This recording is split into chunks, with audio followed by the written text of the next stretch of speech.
It's a great segue into what Anthony Fauci said about, the thing about the media is they take things and if you're paying attention, it's a slow move from one end to the other.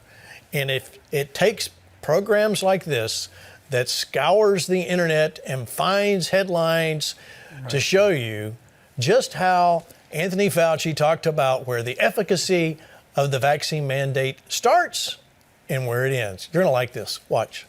So now we have two vaccines that are really quite effective. The mRNA vaccine, highly effective, extraordinarily efficacious, 94 to 95% for mild to moderate disease, and virtually 100% efficacious. Because the real world effectiveness is even more impressive than the results of the clinical trial.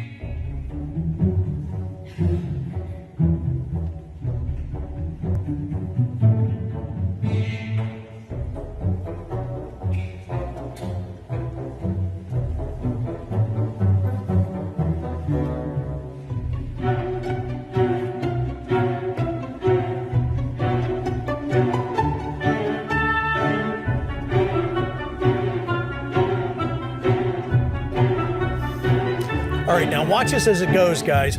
It started off at 100%. Look at this. We're counting down the efficacy. Now, 91%, 90. We're in the 80s, 88, 86, 85. Wait, these go by so fast, I know you can't see it, but just look for the numbers. 70s. These are headlines. This is your media, your mainstream media putting stuff out there. We're down in the 70s. It just keeps going. Further and further, 58% down. It's amazing to me how when I saw this for the first time, I didn't realize it. It's so easy for us to get sucked in that we don't pay attention to what's happening. Look at this. Now we're down in the 20s, 20% effective. Oh, now you need a booster. It doesn't work anymore. It has nothing to do whether or not it's effective. We know it's highly effective.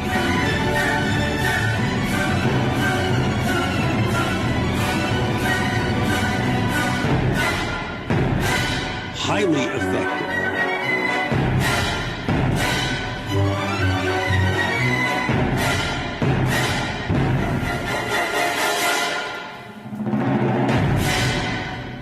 Come on, man. Come on, man. Highly effective down to companies and countries halting the use of this vaccine.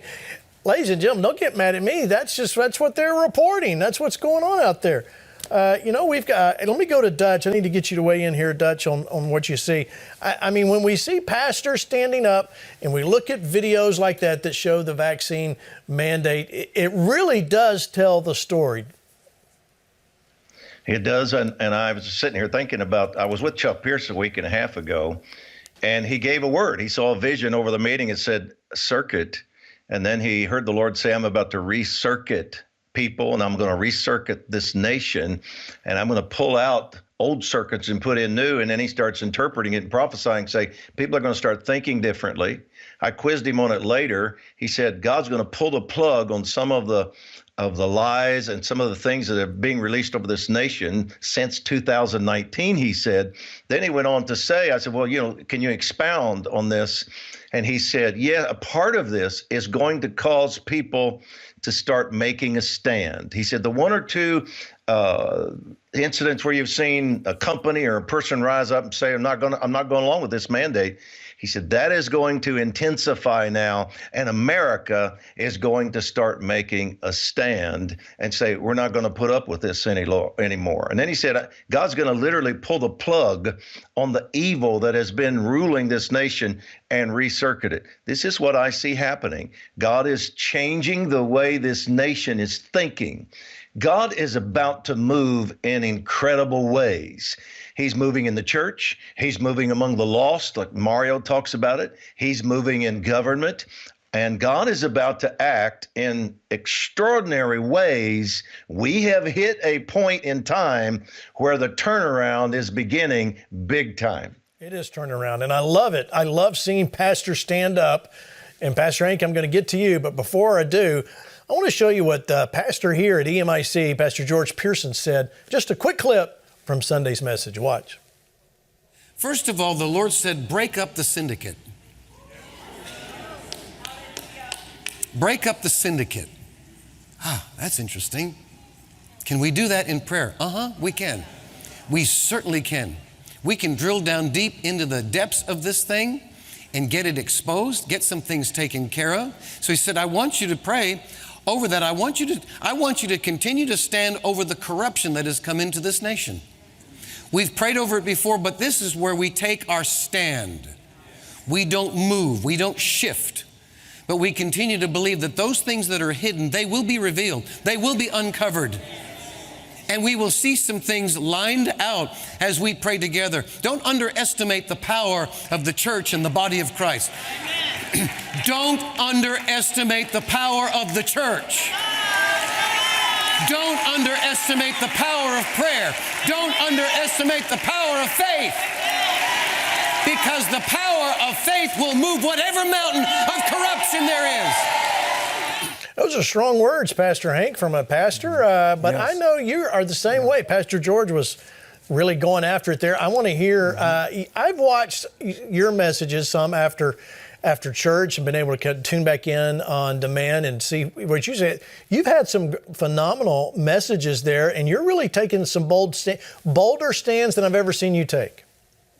You have to. First of all, that's a great pastor, Pastor George Pearson. He represents what every pastor needs to be doing right now in America, and that is speaking up and speaking out and not being afraid to use the God-given platform to awaken a nation, but also to bring the spirit of truth. Because people are being beat up out there, and they're being absolutely lied to most of the time by the media.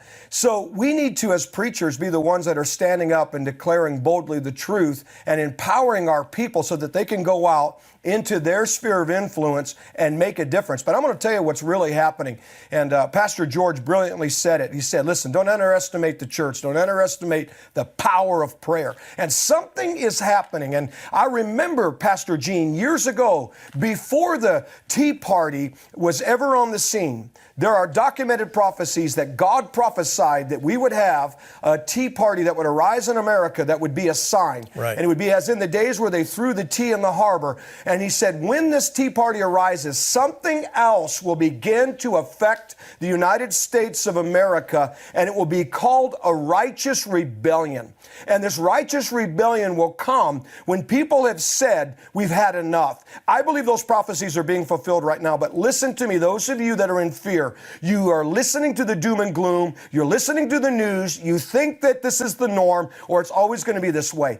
What you're seeing, even with Fauci, do people even believe him anymore? I mean, come on, he doesn't speak truth. The numbers are going down that they called, mandated, vaccinations and so on and all of that. But there's another countdown happening. 10, 9, 8, 7, 6, 5, 4, 3, 2, 1. And it's God's countdown of his mighty knockout punch. And I'm telling you, we're about to see something.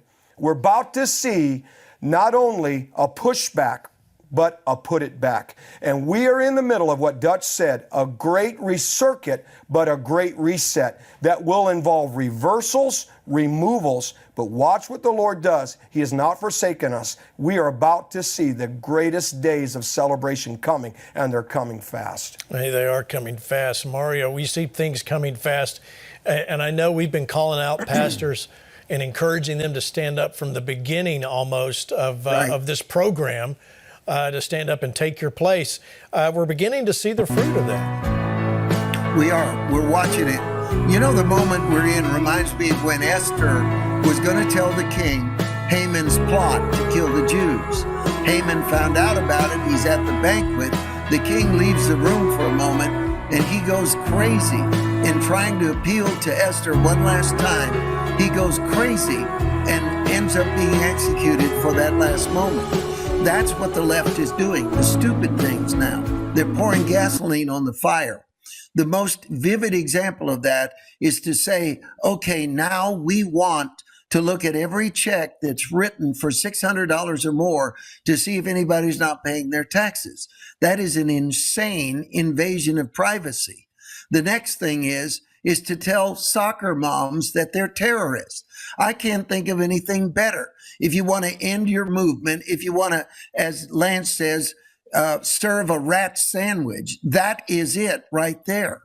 And these moms are saying, now we're being the ones being called that Homeland Security needs to look at mothers who are doing nothing more than going down to school board meetings and voicing their opinion. Right. That is absolutely an optic that no one, that sign you saw that said, I'm a lifelong Democrat and a liberal, you've lost me. Wait till the IRS and the FBI start doing. Wait till the FBI starts investigating mothers for going down to the school board meeting.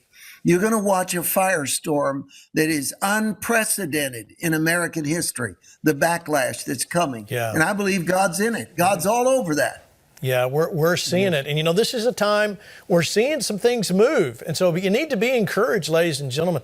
We're seeing things move in the right direction. Is it happened sooner as much as we wanted it? No, of course not. We wanted it, you know, a year ago. But here we are. Nevertheless, here we are, and we're seeing something. This is not a time to take your foot off the gas. We got to keep our foot on the gas. How do I do that? Well, let's take, for instance, all of you in Virginia. Look at me. Look at me. I'm talking to you. I'm talking to you in Virginia. You need to get out and vote. There's a very clear choice.